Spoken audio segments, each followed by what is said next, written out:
አንተ ትንሽ እንኳን አታፍርም እንዴ? የራሴ ነው አልኩ፣ የራሴ ነው በቃ።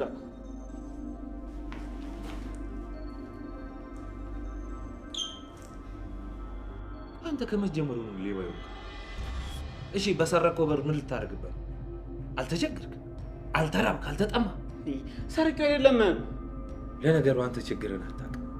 አልተቸገርክ፣ አልተጠማ፣ አልተራብክ። አንድ ሰው ይህን ስልክ ለመግዛት ምን ያህል ዋጋ እንደሚከፍል በትንሹ ልንገር። አንድ ቤተሰብ አለኝ የሚለውን ውዱን ነገር ሸጦ ነው የሚገዛው። ልጁ ከሰው በታች እንዳይሆን እኩል እንዲሆንለት ነው የሚገዛው። እኔ አልሰረኩም። እና ጌት የመጣ የማን ወርቆ አግኝቼ። ሲያስጠላ። ጣትህን ይዤ ቆራርጬ በጠልልህ ምን ያህል ደስ ባለኝ። ፈጣጣ ሌባ ነውጣው። እዛ ሄደት እናዘዛታለን። የት ነው የምሄደው? ፖሊስ ጋር ሄደት እናዘዛታለን። እኔ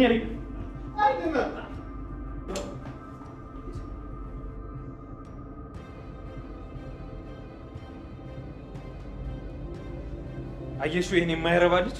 ለዚህ ነው ስትከራከርለት የነበረው። ምን ነው ምን አደረገ? በቃ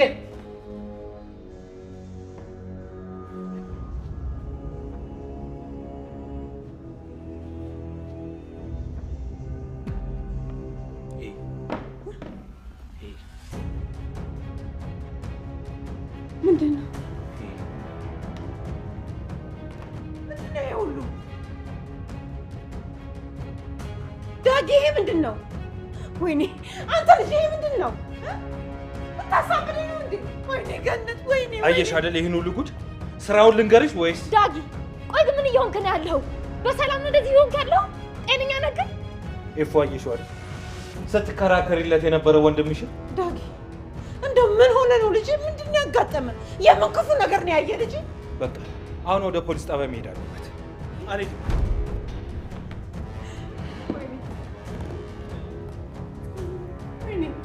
ወይኔ ውርደት፣ ወይኔ ውርደት። ሐረግ ድራማ ክፍል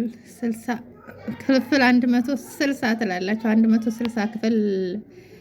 ኦ ዳግም ሌባ ሆነ። ጉድ እኮ ነው።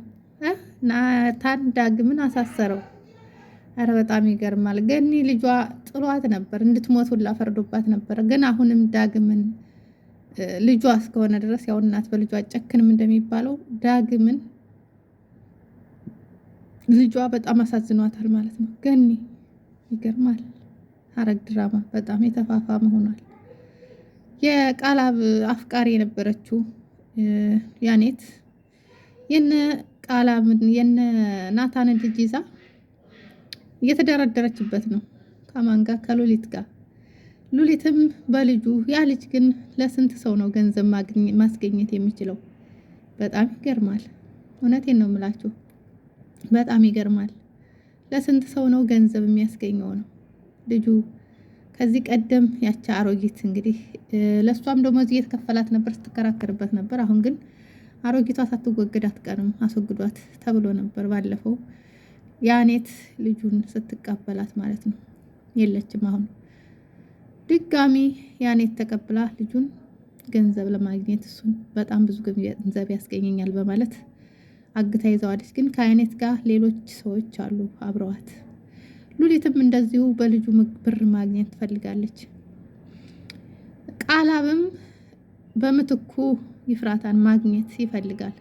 ምክንያቱም ዝም ብዬ በዚህ ሁሉ ልፋት ልጁን ዝም ብዬ አልሰጣትም ብሎ ይፍራታን በጣም ስለሚያፈቅራት በልጇ አሳቦ እሷን ማግኘት ይፈልጋል። ምክንያቱም ከዚህ በፊት ነይ ልጅሽን አሳይሻለሁ በማለት ወስዶ ደፍሯታል። የሆነ መጠጣ ጠጥቶ መሰለኝ ደፍሯታል። እና ሐረግ ድራማ ምን ይመስላል የሚለውን እየገረብኩላችሁ አብሬያችሁ ቆየው። ሁለገብ ሜላት ነኝ። ለቻናሌ አዲስ ከሆናችሁ ቻናሉን ሰብስክራይብ፣ ላይክ እያደረጋችሁ ቤተሰብ እንድትሆኑ ጋብዣችኋለሁ።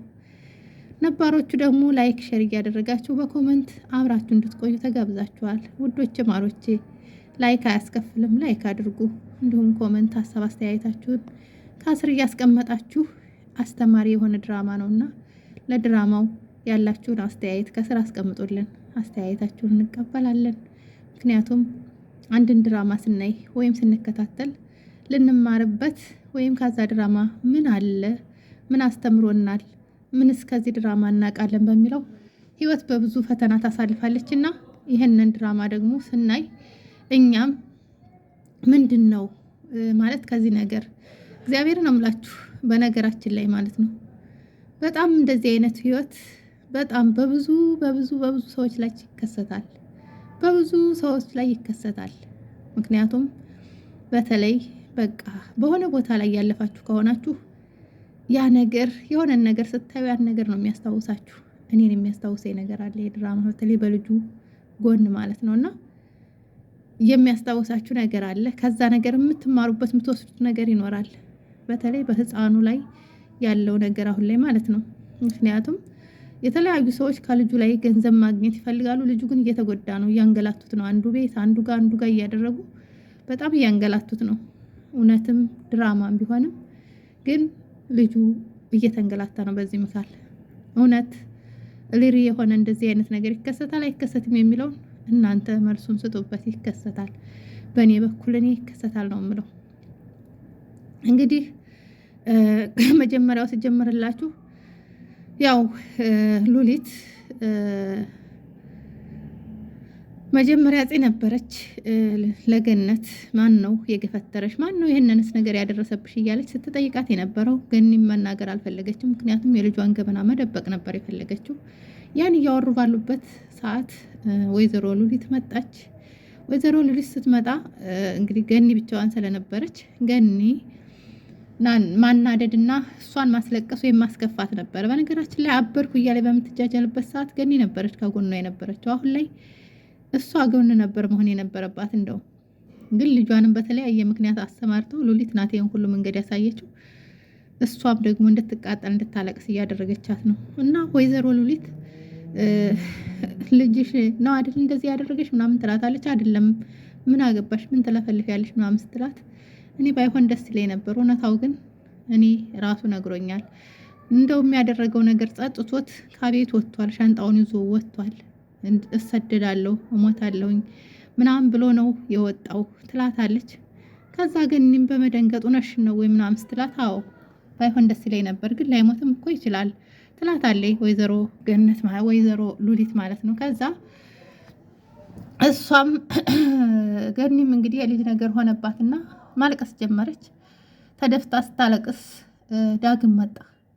ዳግም ሲመጣ ያው ቁሞ ነው ዝም ብሎ ሲመለከታት የነበረው። አላዘለም እንኳን ምክንያቱም ጭራሽ ሀዘን እንኳን አልተሰማውም። ለምን እንደዛ ገፍትሯት በህይወት ተርፋ እንኳን ተመስገን ብሎ ሊያቅፋት ይገባ ነበር። ምንም ሌባ ምንም አጭበርባሪ ምንም ዱርዬ ቢሆን ግን በዚህ መልኩ የዳግም አስተማሪ ነው ብዬ አላስብም እኔ። ምክንያቱም እናትን በዚህ መልኩ መጉዳት በፊት ጥሩ ልጅ ነበረ፣ እግሯን ሲያጥባት የተለያየ ነገር ሲያደርግ ምናምን ይህ አስተምሮት ነበረው። ጥሩ መልካም እንዲሆኑ ልጆችም የሚያስተምር ነበር። አሁን ላይ ደግሞ እያደረገ ያለው ዳግም ትክክል አይደለም። እሺ አዎ ትክክል አይደለም። ከዛ እንደዛ እያያት ቆሞ ቀና ስትል ከፊት ለፊቷ አለ። ከዛ እሷን በደስታ ነው ሩጣ ሄዳ ያቀፈችው። ልጅ የመጣልኝ ተመልሰ ምናምን እያለች ስልኩን በኋላ ያዘለውን ምናምን ማዳሰስ ጀመረች። እሱም ያው አይምሮ ያለው ከገንዘብና ከገንዘብ ጋር ስለነበረ በቃ ሂጂ ራፊ ምንም ሆናለሁ የት ሄዳለሁ ከቤቴ ምናምን በማለት ገለማምጧት ወደ ሽንት ቤት ነው የሄደው። ወደ ላይ ሸቅቦ ወጥቶ ሽንት ቤት ገብቶ እንግዲህ የሰረቀውን ስልክ ነበረ በየተራ እያወጣ ፎቶ ሲነሳበት የነበረው ማለት ነው። ከዛ እንዳጋጣሚ ጽ ደግሞ ወደ ሽንት ቤት እየመጣች ነበረ። እንዳጋጣሚ ስትመጣ ስልኮቹን አውጥቶ የተለያየ ፎቶ እየተነሳበት ስታይ በጣም በቃ ደንግጣ እንዴት ይሄ ልጅ ሌባ ሆነ ማለት ነው ለየለት ማለት ነው ምናምን በማለት ቪዲዮ ማንሳት ጀመረች። እሷም በቃ እንደዛ ቪዲዮ እየቀረጸች እሱም እንደዛው ቀጠለ ስልኮቹን እያወጣ ካቦርሰው። ናታንና ኤፍራታ ደግሞ ገኒን ለመጠየቅ ወደ እሷ መጡ። ናታንና ኤፍራታ መጥተው እንግዲህ ገኒን እንዴት ነሽ ምናምን ስትላት ደህና ነኝ አለች። ዳግምሳ ሲሏት ዳግም ላይ ነው ስትል እሱም ናታንም ቶሎ ብሎ ነበር ወደ ዳግም ያቀናው ማለት ነው። ወደ ዳግም ሲያቀና አጋጣሚ ሽንት ቤት ውስጥ ሆኖ እነዛኑ ስልኮቹን እያቀያየረ ነበረ። ናታንም እጅ በፍንጅ እዛ አገኘው ማለት ነው። ከዛ እጅ በፍንጅ ሲያገኘው ምንድን ነው ያደረገው? ናታን ምንድን ነው ከየት ነው ያመጣው እነዚህን ስልኮች ምናምን ሲለው እሱም ተደናግጧል፣ እየተደማበረ ነበረ። ሰርቀህ ነው አይደለ ሲለው አልሰረቅኩም፣ በቃ ብዙ ነገር መለፍለፍ ጀመረ። ከዛ ናታንም ቦርሳውን ስልኩን ቀማውና ይህንን ስልክ ለመግዛት ስንት ዋጋ እንደሚከፍሉ ይህንን ስልክ ለመግዛት ልጆቻቸው ከሰው እንዳያንሱ ለማድረግ ነው ቤተሰቦቻቸው ተቸግረው ተበድረው ተቀድመው ለልጆቻቸው የሚገዙት። አንተ ግን በቀላሉ ሰርቀህ እንደዚህ ፎቶ እየተነሳህ ትዝናናበታል። ለምንድን ነው እንደዚህ ይህን ያክል ምናምን ሲለው ያልሰረኩም ምናምን እያለ መገለማመጥ ጀመረ።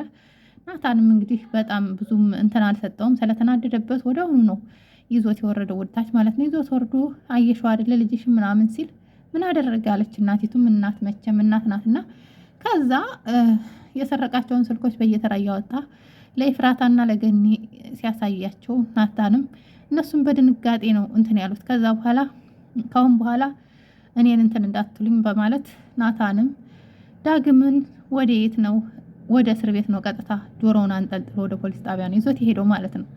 ገኒና ኤፍራታም እየተንጫጩ ነበረ። ግን ትክክልም መታሰር አለበት፣ መቀጣት አለበት። ልጁ በጣም ባለየ ሆኗል። በጣም ሌባ አጭበርባሪ ዱርዬ ሆኗል ማለት ነው። ልጁ ወደ እስር ቤት ነው የወሰደው። እስር ቤት ወስዶ ከተተው።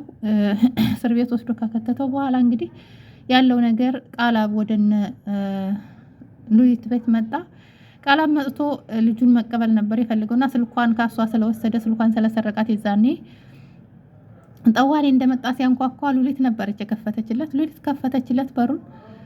ስከፍትለው ጎትቶ ነው የወሰዳት። ስለዚህ ልጁን ያለበትን ቶሎ ንገሪን በማለት ማፋጠጥ ጀመረ። እሷም ምንድነው የምትለው በማለት መናገር ጀመረች። አሁንም ልትዋሽኝ እንዳትጀምሪ፣ ምክንያቱም ይኸው እጅ በፍንጅ ልጁን እንዳያሽ የሚያሳይ ይሄንን እንትን አለኝና በማለት ሉሊትን ማፋጠጥ ጀመረ። ቃላም ማለት ነው። ከዛ በኋላ ሉሊትም ምንድነው ያደረገችው? በቃ ቶሎ ብለሽ ደዊ ካልደወልሽ የሚፈጠረው ነገር እንደዚህ ብሎ ሲያስፈራራት ቶሎ ብላ ነበር ለዛች አጭበርባሪ ሴት የደወለችው ማለት ነው። ስደውልላት ልጁን ያደረግሽበትን ተሳስቼ ነው እንዴ ምናምን በቃ አነጋገሯን እንትን ስትላት ተሳስቼ ነው እንዴ ስትላት አልተሳሳሽም፣ ያኔት ጋር ነው የደወልሽው አልተሳሳሽም ትላታለች። ከዛ አንቺ ቆይ ምንድነው ምናምን ስትላት ልጁን የጋር ነው ያለው፣ ልጁን የምነግርሽን ገንዘብ ከፍለሽ መውሰድ የምትችይ ከሆነ መክፈል አለብሽ በማለት በልጁ መደራደር ትጀምራለች ማለት ነው። ወይዘሮ ማናት እሷም ሉሊትም በቃ እሱ እየሰማ ስለነበረ ከዛ በኋላ ይቺ ባለየናት ወይ እህቴንም እሷን የሚያዘችው በማለት ስልኳን አሁንም ቀምቶ ቃላብ ቶሎ ብለሽ ስልክ ስደውልልሽ ወዳለንበት ቦታ ቶሎ ብለሽ ትመጫለሽ፣ አሁን ግን እኔ መሄድ አለብኝ በማለት ስልኳን ይዟት አሁንም ተመልሶ ይመለሳል። እሷም ስልኬ እያለች መከተል ጀምራ ነበረ፣ ግን አልሰማትም ማለት ነው። እንኳን ስልክሽን ህይወትሽን ቀማሻለሁ ገና በማለት ነው ስልኳን ይዞት የሄደው የነበረው። ከዛ በኋላ ቃላብም ሄዶ ወዴት ነው ይችኑ ያኔትን ለማግኘት ነበር። ያኔት መንገድ ላይ እየሄደች ነበረ። ተከትሏት ከኋላ እጅ ማለት እንደዚህ በኋላዋ ነበር የያዛት። እንደያዛት እንዴ ምንድነው ምናምን ስትለው ልጁን የት ነው ያደረግሽው? እህቴ ሴት ናት ሲላት አላቅም ነው ያለችው። አላቅም ስትለው ቶሎ ብለሽ ልትነግሪኝ ይገባል፣ አቃለው ልጁን አንቺ ጋር እንዳለ ሲላት አላቅም ምንድነው የምታወራው? ፍቅር ሲባል የነበረው እንደሆነ ትቸዋለሁ አንተ፣ ምክንያቱም ፍቅር የሚገባ ሰው አይነት አይደለም ስትለው አንቺ ብትይኝ እኔ አልተውሽም፣ በቀላሉ ምተውሽ ይመስልሻል እንዴ? አልተውሽም በማለት ይይዛታል ማለት ነው። እሷም ደግሞ እኔ የማውቀው ነገር የለኝም ብላ ፍጥጥ ብላ አሁንም መልስ ትሰጣለች ማለት ነው። ለዛውም አለቀቃትም፣ እየጎተተ ወደ ቤቱ ነው የወሰዳት። ወደ ቤቱ ወስዶ ኩሽና ውስጥ ነው አፏን ለጉሞ ያስቀመጣት ማለት ነው። አፏን ለጉሞ ካስቀመጣት በኋላ ምንድነው ያደረገው? እጇን አስሯታል፣ አፏንም ለጉሟታል። ውጭ ነበር የወጣው። ከዛ ውጭ ሲወጣ እሷም ለመፍታት ሞክራ ነበር። አፏ ላይ ያለውን ነገር አላቀቀች። እጇ ላይ ያለው ግን እየፈታች እያለ ነበር ተመልሶ የመጣባት ማለት ነው። ከዛ ተናገሪ ልጁ የት ነው ያለው ሲላት አሁንም ማመን አልፈለገችም። አላቅም ነው ያለችው። ከዛ በኋላ ሉሊትን የጠራት ሉሊትን ጠርቷት አንቺ ማለት በሰላም ማትመልሽ ከሆነ ልጁን እኔ ሴቶች ላይ ጉዳት ማድረስ ላይ ጎበዝ አይደለሁም፣ ግን ጥፍር መንቀድ ላይ በጣም ጎበዝ ነኝ ሲላት በጣም ነው የደነገጠችው። ከዛ ልጆች እቃውን አምጡልኝ በማለት ሲጣራ ሉሊት ነበር የመጣችው። ሉሊት መታ ደግሞ በእኔ ላይ ጨዋታ በእኔ ላይ ድራማ ልትይዥ ነው እንዴ? አንቺ ልጁ የት ነው ያለው መናገር አለብሽ ስትላት አላቅም ማን እንደሆነ ፊት ለፊትሽ የቆመውን ታውቂያለሽ ስትላት ሁለት አጭበርባሪዎች ወይስ ሁለት ምንም ያልሆናችሁ ሰዎች እንደሆናችሁ ከፊት ለፊት ያላችሁት እየታያችሁኝ ነው ትላታለች። እና እንደዛ ስትላት እሷም ምንድነው ያለችው? በቃ መናገር አሁንም አትችልም ሉሊት። ከዛ እሱን ቃላብን ውጣ አንተን ያናግራታለሁ ነበር ያለችው። እሱም ለመውጣት አልፈለገም ነበር። እኔ እያለሁ ማውራት ካፈለጋችሁ እኔ እያለሁ አውሩ፣ ማውራት ካልፈለጋችሁ በግዴታ እንድታወራ አደርጋታለሁ በማለት በግዴታ ማውራትማ ብትችል እስካሁን ታስወራት ነበር፣ ውጣ ትለዋለች ሉሊትም። እንግዲህ እሱም ወደ ውጭ ወጣ ማለት ነው። ከዛ በኋላ ሉሊትም እየጠየቀቻት እያለ ዳግምና ማን ነው አቤልና ፂ ደግሞ ዳግምን ለመጠየቅ ወደ ሆስፒታል ለመሄድ ነበረ። ያው ገኒ ጋር ተመልሶ ሲገናኝ አቤል መሄድ አለብኝ፣ ልጅ ማየት አለብኝ፣ ናታንም ማግኘት አለብኝ ስትለው ገኒ ደግሞ አይ አንቺ መሄድ የለብሽም ገኒ ተረጋጊ ምናምን፣ እንዴት የሰው ልጅ በገዛ እህቱ እንደዛ ስታደርገኝ በእኔ ላይ ስታደርገኝ እንደዛ ምንም ያላላት፣ አሁን ላይ በእኔ ልጅ አዛዥ ያደረገው ማን ነው? ልጄን ወደ ነበረበት መመለስ አለበት። ናታንን ስደውልለት አያነሳም፣ ማግኘት አለብኝ ትለዋለች። ቆይ ተረጋጊ ምናምን የሚሄድበት አለኝ፣ በዛውም ዳግምን ሄጄዋለሁ ይላታል። ገኒም አብሬ ሄዳለሁ እያለች ነበረ። ከዛ ስልክ ተደወለለትና ወጣ። ማን የደወለለት? ፂ ነበረች የደወለችለት። ከፂ ጋር ሁነው ወደ እስር ቤት ነበረ ያመሩት። እስር ቤት ሲሄዱ ፂ አልገባችም። እሱ ነበር ገብቶ ሊያናገር የፈለገው። ግን ዳግም ያው ባለየነቱን እንደቀጠለ ነውና ባለየው ሆኖ እሱን ሲያናግረው ምን አገባህ ስለኔ ያገባህም ምናምን መልሶቹ በጣም የሚያስጠሉ ነበሩ ማለት ነው። እና ብቻ በጣም ያስጠላል። ይሄ ዳግም የሚያደርገው ነገር በጣም ያስጠላል።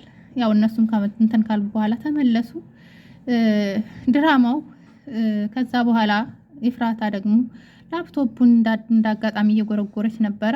የቃላብ እህት ከናታን ጋር ያወራችውን ነገር ናታን ያው ከሷ ማግኘት የሚፈልገውን ነገር ስለፈለገ እንጂ ልጅቷን አፍቅሯት ወይም ሌላ ነገር አይደለም። ግን ናታን ያወራውን እዛ ጋር ታገኘዋለች። ፎቶዋን ምናምን ቦይሱን ታገኘዋለች። ኤፍራታም በጣም ተናደደች። ተናዳ ስልክ ስትደውል ስልክም አያነሳላትም ነበረ። በጣም ተናዳ ነበርና ክፍል 160 በዚህ ተጠናቋል ማለት ነው። በክፍል 161 ያለውን ይዘንላችሁ እስከምንቀርብ ሰላም ቆዩ እያልን እንሰናበታችኋለን። እህታችሁ ሜላት ነበርኩ እየገረብኩላችሁ የቆየሁት። መልካም ምሽት።